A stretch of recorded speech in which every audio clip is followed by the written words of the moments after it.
self-improvement doesn't make you special anymore. And here's what I mean by that.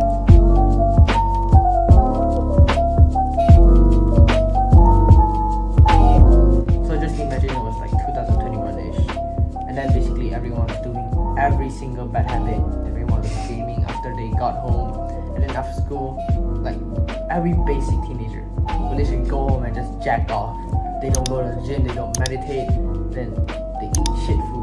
Like that is what their daily routine looks like. And then, matter of fact, going to the gym as a teenager back then felt kind of weird. You felt like an outcast to the people around you, because the people around you like literally doing all the bad habits. Like they're doing the opposite of self-improvement. So of course you wouldn't like feel comfortable if you're doing all the good habits around them.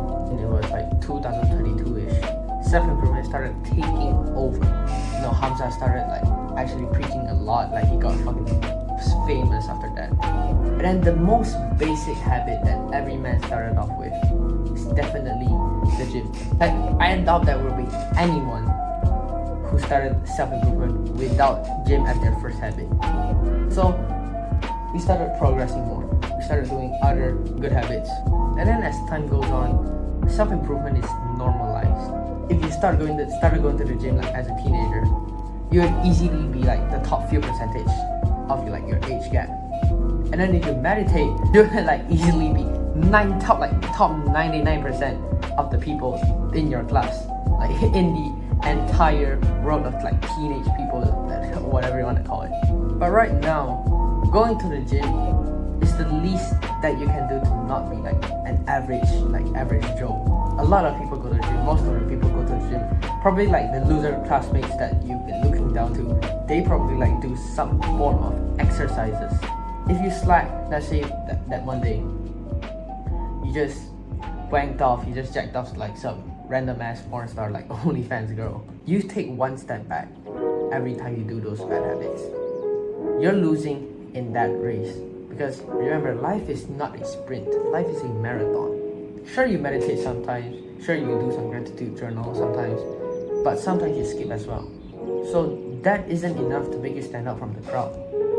Like, so what makes you special? But you will want to be the top few percentages of the human population. You can't say that I'm wrong, because of course I know that we go on self-improvement to better our lives, to improve our life, to get a meaning for life.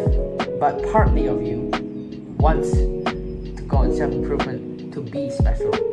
We want to feel that we are special, that we mean something, that we are something to the human society. So just think of like the Ooga Booga days, like literally caveman days. Would you rather be like that one guy who leads the whole crowd, or the other guy who's like just following the crowd and then like he does whatever the leader tells him to do? You would want to be the leader. You want to be the guy who stands out. You want to be the guy who literally goes out, takes down the whole ass board by himself, takes it back like a fucking G. And that's what motivates us to do more of those good habits. So the next time you want to slack, the next time you want to hop on Roblox and or play Fortnite, the next time you want to eat those bag of chips, the next time you want to skip the gym, the next time you want to skip meditation, the next time you want to rank to OnlyFans or something. Think twice, think about the consequences, think about how many steps you're gonna take back from life. So you have to think long term. Just because you've taken like 10 steps in one day, you did like fuck ton of good habits, took a like big leap. But then day by day, you're doing more of those bad habits. You're doing the bad habits consistently. And then you're just taking a lot of steps back. And then the guy who just does one self-improvement good habit a day, he's just surpassing you like slowly, literally, like, moving in opposite directions. So which one you want to be? Just think twice, because your actions are what differentiates you from the crowd. Actions are what differentiates the winners from the losers. Actions are what differentiates the successful people and the people who fail. You don't need the perfect time to start, because starting is the perfect time. Peace out, my G. Take one, my boy.